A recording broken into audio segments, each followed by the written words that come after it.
Salut tout le monde, comment allez-vous? J'espère que vous allez bien. On se retrouve aujourd'hui dans une nouvelle vidéo pour quelque chose de très gros. Il s'agit de vous présenter aujourd'hui la NZXT Phantom 820. Je la regarde, je vois le carton, il s'agit juste de la tour et je peux vous assurer que c'est énorme.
Up here, we're free,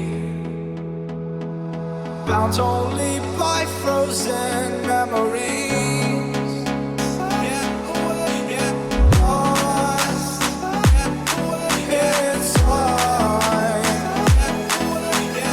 racing on these broken dreams tonight.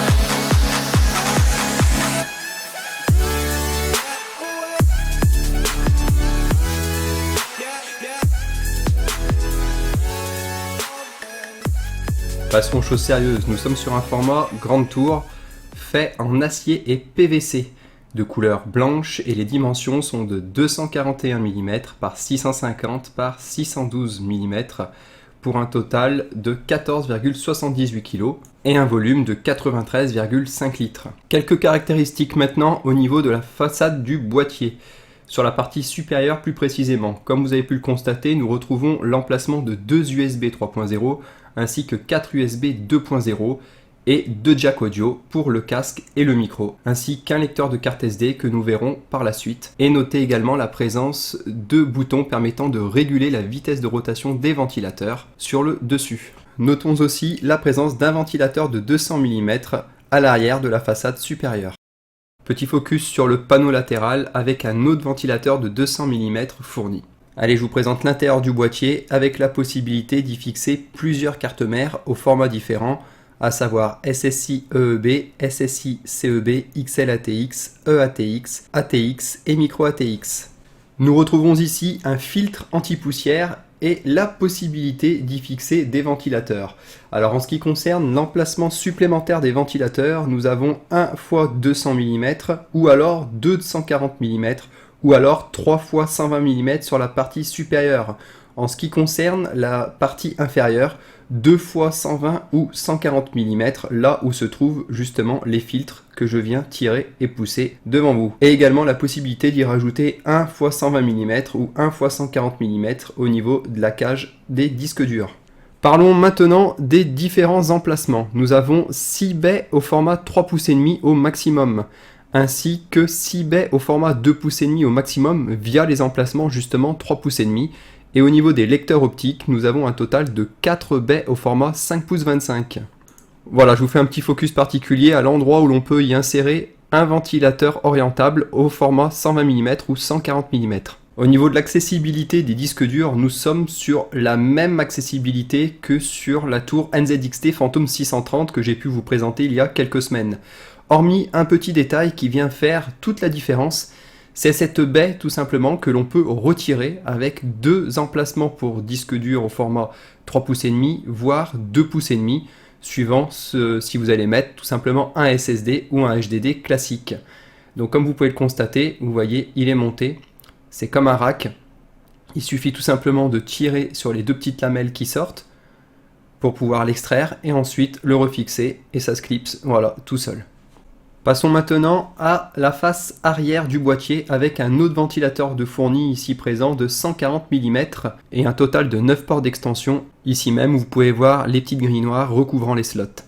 Voilà, je vais vous faire un focus bien plus détaillé sur les parties que j'ai pu citer précédemment, donc ici là où se trouve l'emplacement de la carte mère, sur la partie supérieure là où se trouvent les ventilateurs et vous voyez également le petit ruban LED. Alors c'est pas un ruban LED, c'est tout simplement un panneau incorporant des LED à l'intérieur et l'emplacement des deux ventilateurs au format 200 mm.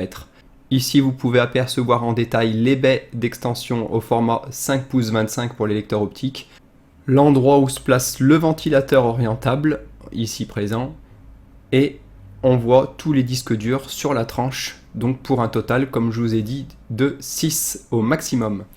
Passons maintenant sur la face avant du boîtier où nous retrouvons nos 4 baies au format 5 pouces 25 pour les lecteurs optiques. Donc là je viens vous faire un petit zoom où on peut voir estampillé directement sur le boîtier le NZXT Phantom 820. On retrouve les grilles qui sont très facilement démontables, comme la 630 que j'avais pu vous présenter. Vous voyez, une simple pression à l'endroit où c'est indiqué pour l'enlever. Et pour la refixer, il suffit tout simplement de la pousser. Et ça se fait tout seul. Allez, on va maintenant remonter en haut de la face avant pour tout simplement zoomer sur une partie assez intéressante, la possibilité d'appuyer sur le bouton LED afin d'éclairer le boîtier et vous pourrez ainsi agir également sur le gros bouton rond afin de choisir tout simplement la couleur que vous souhaitez pour illuminer votre boîtier de l'intérieur et également sur la partie rétro-éclairée qui vient sur la partie supérieure du boîtier, là où se trouve le régulateur de vitesse des ventilateurs. Petite chose à noter également, la présence d'une petite boîte rigide contenant le jeu de visserie, ce qui est assez sympathique de la part d'NZXT. Voilà, j'espère que cet unboxing vous aura plu. J'ai vraiment mis l'accent sur les plans et les focus aux endroits, on va dire, assez importants au niveau de la tour. Si j'avais vraiment à vous donner un avis, un retour là-dessus, les tours NZXT, je les connais très bien, parce que bon, c'est pas la première, j'ai dû en avoir dans les mains, on va dire sincèrement une bonne quinzaine. Et celle-ci, elle est vraiment déjà énorme niveau taille. Vous avez de la place pour mettre mais vraiment tout ce que vous voulez. Et elle est vraiment sublime. Enfin, c'est mon avis personnel, mais je la trouve vraiment sublime. Alors, elle existe en noir, elle existe en plusieurs couleurs. Il suffit de regarder ce qui vous plaît le plus. Là, c'est pour une config où dedans, il y aura des éléments qui sont blancs, aussi bien de la RAM que la carte mère, etc. Donc, pour la cohérence de l'ensemble du montage, cette tour a été choisie. Voilà, je vous dis à la prochaine, j'espère que ça vous a plu, et n'oubliez pas, prenez soin de votre matériel. Ciao, ciao.